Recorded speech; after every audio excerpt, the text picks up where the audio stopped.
obsessed with what I meant to say. And when I try to make sense of it all, I get lost in the moment and let the moment slip away. There's something about the words you say, I hear them when you're not around. And there's something about that look in your eyes and your voice's sound. Well, we can leave this town, pretend that that's a problem, and we can live without all we can live without. And then you tell me someday it's alright with me. I'm always the last one to know.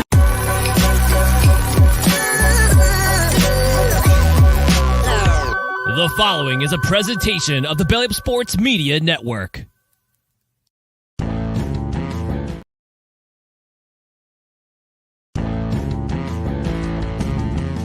You are listening to the 1420 Sports Bar Podcast. 4 beer with a sports talk and a whole lot more.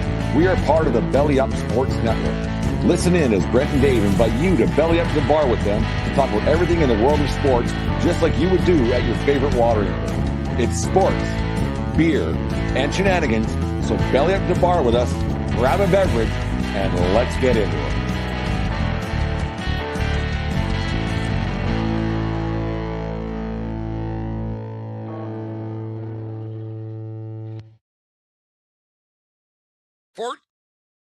Teen20 Sports Bar Podcast, 4 beer with sports talk and a whole lot more on this beautiful July the 17th. Dave, something you came up with quite some time ago, and I still think you should have patented it, but it's gone viral and everything else. Other people have stolen it. They've tried to duplicate, but they will never replicate the would you rather. Go ahead, my friend. Well, I got one here. There's going to be some variations as we go through it a little bit. So you're in Wrigley Field, right? Yankees are in town, so you're a visitor watching the Yankees. I did in 2016. Yeah, go ahead. You brought your glove. You're out in the outfield. You're going to catch a home run ball. Would you rather catch a Yankee home run ball and watch them lose, or catch a Cubs home run ball and watch the Yankees win? Fuck. Am I throwing both back? That's like I said, there's part 2 coming up. Okay. I would, oh geez. You know what? And this is game like 95. Like it may or may not. I went in early April there. The first year that went in 2016 when April, it was cold. It was horrible. It was not horrible. It was cold.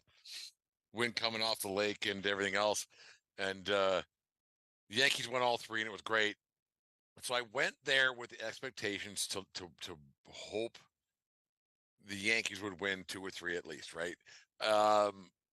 The thing is, when you bring your glove to a game, that changes things a little bit because now and I was sitting behind home plate about 10, 15 rows up, whatever it was. But when you're sitting in the bleachers and you bring your glove, the expectation of that game changes. So you probably went there if you brought your Rawlings mitt, you're wanting to catch a baseball. Oh, would I rather see? You know what? The chances of you catching a baseball in any game are pretty slim. So I would still rather see the Yankees win a game and not catch a ball. But if the Cubs won a game, I'd want to catch a ball just so it wasn't a total loss. And so on that note, as per tradition, as a Yankees fan, you're decked out. You caught a Yankees home run ball. Are you throwing that back? Oh man, Jesus! I don't, because I'm closer to 50 than I am 10, right? So I'd rather Jesus, but Wrigley Field. Okay, you know what? I'm throwing it back. I'm throwing it back because I have thousands of baseballs. Like I literally have thousands of baseballs down here.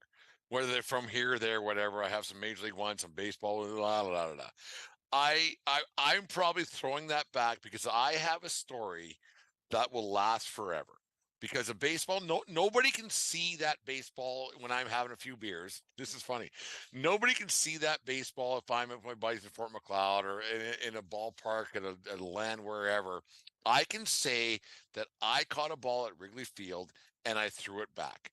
Nobody's ever going like, and most people who hear this story are never going to come down to the basement to see the pit to see the baseball, but they will see the picture of me or the video or whatever. So they always come up. I'm throwing that baseball back onto the friendly confines of Wrigley Field. I am. Yeah. And then you know what? And I would too. But here's how I would play it.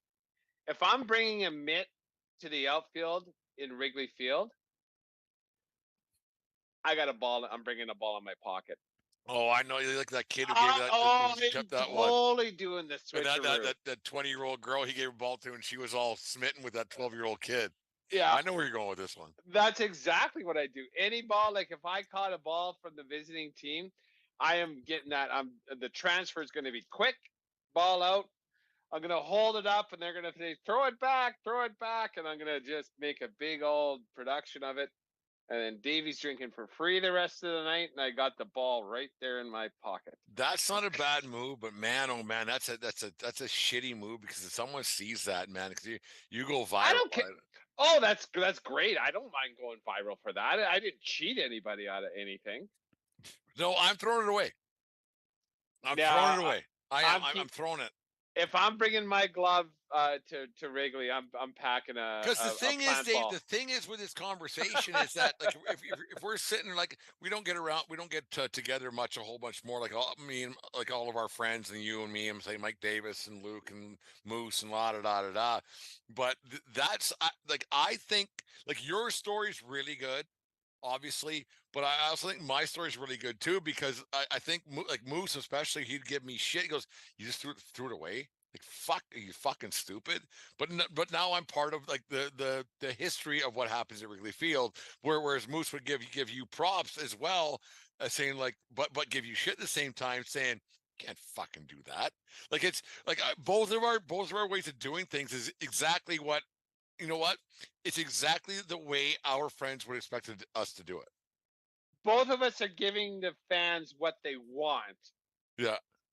But in a little bit, mine's more WWE and yours more honesty. I don't like the thing is I don't know. I just wonder how like say like maybe like my sister or Deanne or whoever like maybe Deanne like how she'd be like you gotta keep it or like you just wonder how it would all like the backlash you might get from your friends. That's a great question. I don't know. I would fuck, but you'd want to have a home run ball from Wrigley Field, right? Like how many like I 100% agree with you. You know, like you caught the ball and part of Laura is throwing it back. If you get there and then you find yourself in the outfield, you don't have your gloves, so I didn't pack my ball. Like if it's a visiting team home run, I could see myself throwing it back, but I would definitely hope. I don't know what I would want the souvenir, and I agree with you. You know I caught it. Everybody like will make the because there's enough. There's enough because okay, part view of this question is: do you take the time to get a picture with said ball? That somebody like your neighbor, your friend, whoever you went the game with, to say, okay, this is the one, and then chuck it back so there is documented proof that you caught the ball. Yeah, because anybody can I got this and fucking throw it, whatever, right? And pretend. Yeah. So like a couple of selfies or something like that, and then like someone like I want maybe a quick video. Yeah, he caught the ball, and then it goes from there. Yeah, because otherwise all that thing is collecting dust anyways, and it's a cool story, and it's not like it's going to be an heirloom, right? Like What's a cooler story? The ball, catching it, who won the game, or throwing it back on the field? Well, catching it, because that's huge, the rarity. Obviously. Catching it's number one. Most don't. No, Throwing back a plant would be I think the best story. I think you're right to an extent. I think throwing back the plant would be the best story. Keeping it, throwing it back, keeping it would be the best story because you do have that thing sitting wherever in a drawer or whatever, but it's there, and you want to see the ball. Oh yeah, someone's gonna want to see the ball until Jasper starts hitting it off a tee, and then my dog gets some tooth marks in it, right? Because that's gonna happen one day too. Well, no, the boy's getting a little too old. And then just catching it, keeping it is the worst story. But it's still a good story because you caught it. You're catching a home run ball at Wrigley Field. None of them are a bad story. There's zero bad stories there. It'd be and then and that's just a random home run in the 5th inning in game 92, right? We're not talking historic or anything or from. Yeah, or what? 17 I went to Wrigley. Yeah, it was great. It was absolutely fantastic. I saw Brett Gardner hit a home run in the top of the 9th to go up 2-1 on the Cubs. It was fantastic. It was great. It was a great thing. And I sat in the Wrigley rooftops and the whole bit. It's great. It's great. And and then on that note, then too. So if you would have been there in the Jeter years and you caught a Jeter home run, are you throwing that fucker back? No, I'm keeping no chance. Yeah. Or any of the or a Bernie or whoever, or Paul O'Neill, or I'm keeping those. Yeah. And the Cubs stunk back then, right? So it's different. But throwing it back is part of the lore, right? It's one of those things. Yeah, I did that. Fuck, I did that. Bring her a rain, you could throw that thing back. Donaldson, right, I'm fucking going on the box score and getting rid of that home run. Take it to the box office for your free bag of candy. Yeah, here, give me some fucking spits. Yeah, take your baseball to the front office and get yourself a free Cubs box. Get Cubs box to get a bag of peanuts. I think I think it would be easy to throw it back though, because you'd be caught up in the moment, and because everything be so bad. Throw it. It'd be all right, fuck it. Whatever. Yeah, but get a pitcher first. Get a pitcher first. Yeah. Oh, I agree with that. So it's funny though. It's funny when I every time I come off the field, and before, if I'm working the bases at Spitz or at wherever I am doing a WCBL game, I put if I'm leaving the field as a home plate umpire, I throw a kid a ball, and the way their eyes light up is something else. I was in Mets hat last week coming off the field and just walk up, give a kid a ball. It's unbelievable. And or if I throw one to a kid before a game starts, it's crazy the way eyes light up for a baseball. It's unbelievable. It's actually unbelievable. Kids chase balls even when I sit in those picnic benches on the third base side. When a ball goes into the parking lot, I can't believe a kid hasn't gotten hit there, because it's a stampede. It's like fucking cats after a ball of yarn. Yeah. And got it, and they're all walking back. And then another one comes and and then they just fucking run. There's something about a baseball. There's something about a baseball, and just also crowd draws a crowd, especially for kids, right? One kid's 10 seconds later, but he sees everybody else running, so he has to run and see what everybody's doing, because maybe he might find the ball too. Yeah, Dave, that was one of the best Would You Rathers in the short 3-year history of the 1420 Sports Bar podcast. I like that one. That was good. Well, yeah, I knew it would pique my interest a lot. Yeah, it would progress into conversation. There's some hard choices to be made there. And I had longer time to think about it, so that's why if I bring the glove, I'm bringing a plant. And so I can. If you bring the glove, you're meaning to catch a ball. You're hoping to, yeah. Well, I guess you're always hoping to, but if you have a glove, you're increasing there's a certain expectation level. Yes. No, that was a good one tonight, Dave. I'm proud of you. Oh, thank you. Thank you. I try. I want to contribute.